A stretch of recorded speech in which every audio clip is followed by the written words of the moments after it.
Então, gente, esse é o primeiro encontro da Clínica na Estante nesse novo formato, que agora vai estar no canal do YouTube. Mais gente vai poder conferir, olha só que legal.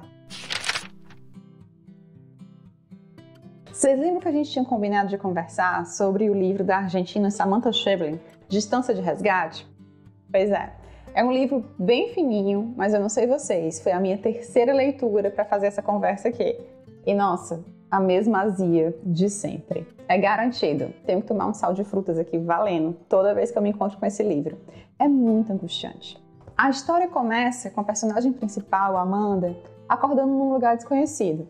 Ela reconhece que está numa espécie de hospital, numa emergência, um pronto-socorro. E ao lado dela, que a princípio aparece só pela voz, tem um menino chamado Davi, que também ela já conhece. E o Davi começa a fazer perguntas para ela, tentando ajudá-la a rememorar algo que aconteceu e que foi responsável por deixá-la ali, naquele pronto-socorro. Quando a gente começa a leitura, essa conversa já está em andamento. Então a gente, leitor, cai aqui de paraquedas e aí resta ir juntando as peças para entender do que eles estão falando. A história envolve alguns outros personagens, como por exemplo a Carla, que é a vizinha da Amanda nessa casa parece uma casa num ambiente que tem um lago, né? Uma casa no interior, enfim, de um lugar afastado da cidade. Então ela tem essa vizinha chamada Carla e Carla é a mãe do menino Davi. A Amanda, ela também tem uma filha pequenininha, né, chamada Nina. Deu um branco agora, mas Nina, enfim. Então, são esses os personagens ao longo da história. E essa história vai fazer a gente se perguntar o que foi que aconteceu e cadê a Nina? Logo no início, a gente é apresentado o porquê desse título. A Amanda discorre brevemente sobre o que ela vai chamar de distância de resgate. Então, na página 22, ela diz assim: sempre penso no pior. Agora mesmo estou calculando quanto demoraria para sair correndo do carro e chegar até Nina, se ela corresse de repente para a piscina e se atirasse. A isso dou o nome de distância de resgate, que é como chamo a distância variável que me separa de minha filha, e passa metade do dia fazendo esse cálculo, embora sempre arrisque mais do que deveria. Isso que a Amanda chama de distância de resgate, na verdade é um pensamento que é muito comum entre mães e pais.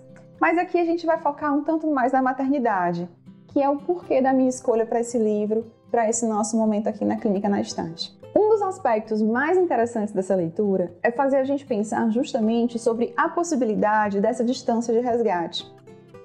Não é muito incomum que no consultório eu receba mães extremamente preocupadas e se sentindo sobrecarregadas com a possibilidade de descuidar por um momento de seus filhos.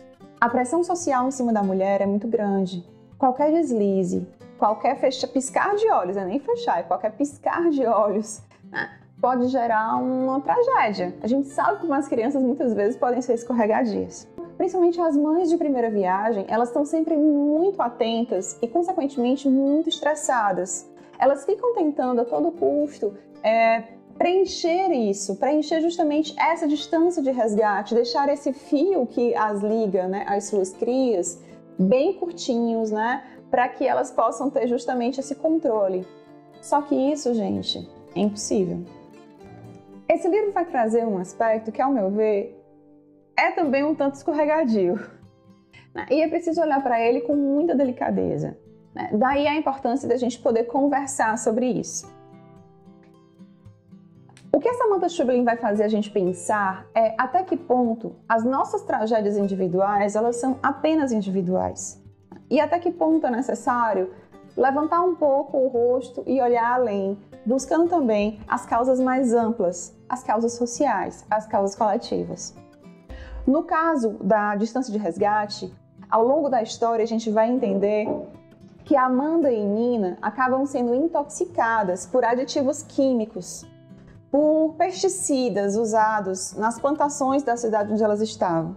Então, por simplesmente sentar na grama, coçar os olhos, levar a mão à boca, as duas foram afetadas por isso, né, e acabam tendo a saúde gravemente prejudicada.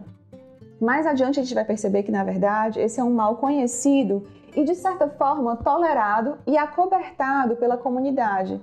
mesmo a comunidade sendo vítima disso.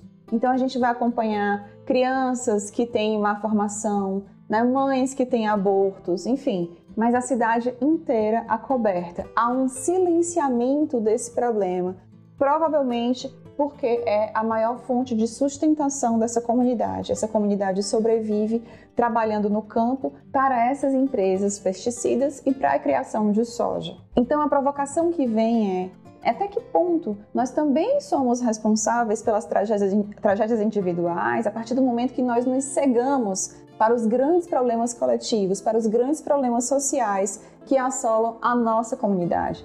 Muitas vezes nós também brincamos de cabra cega, muitas vezes nós também apontamos o dedo e não percebemos qual é a nossa responsabilidade em tudo isso. Vou dar um exemplo para vocês, né? Fora do livro. É algo que me veio durante essa leitura. Recentemente a gente passou por uma tragédia muito grande, que foi a morte de uma criança bem pequena, salvo engano ele tinha uns 5 anos, que foi colocado, né, dentro do elevador pela patroa da mãe, enquanto essa prestava serviço para essa mulher, né? E a criança acabou chegando na cobertura do edifício, né, e caiu de lá e morreu, obviamente. Né? E foi uma tragédia muito grande, foi algo horrível. E muita gente se deu conta do descuido e da irresponsabilidade daquela mulher ao deixar essa criança sozinha no elevador. Parece uma tragédia individual, de certa forma mas não é só isso. O comportamento daquela mulher, muito provavelmente, e aqui eu vou colocar o muito provavelmente só para ter uma margem de segurança, gente, mas na verdade eu arrisco os dedinhos da minha mão, tá certo? Assim, a conduta dela foi respaldada por algo que a gente chama de racismo estrutural.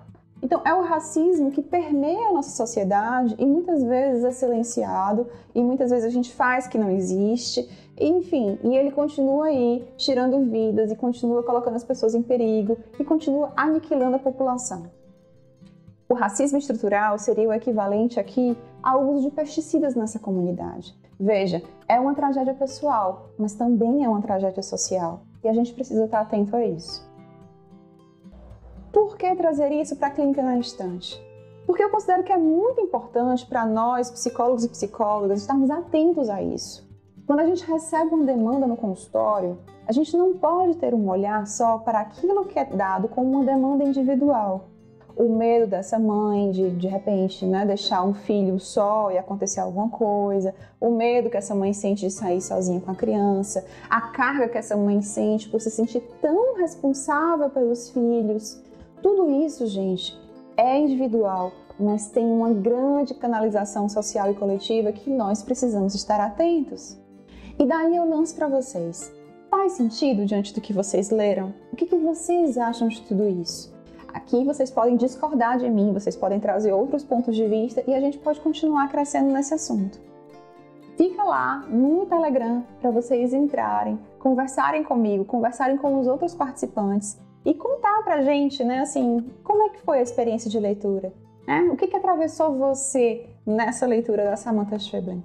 Para você participar do canal do Telegram, vai lá no Instagram, @dropsdeleitura, e vai na bio. Lá você vai encontrar o link para entrar diretamente no nosso grupo, tá certo?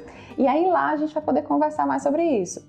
Aproveita, se inscreve aqui no canal, deixa aquele likezinho para incentivar aqui a garota a continuar fazendo esses vídeos e vem participar comigo, que tem um pessoal muito bacana conversando sobre isso e a gente tem muita coisa bacana para trocar, tá bom? Então, um beijo e a gente se encontra então no próximo mês com outro livro para o nosso Clínica na Estante. Mas acompanha aqui o canal que tem muita novidade.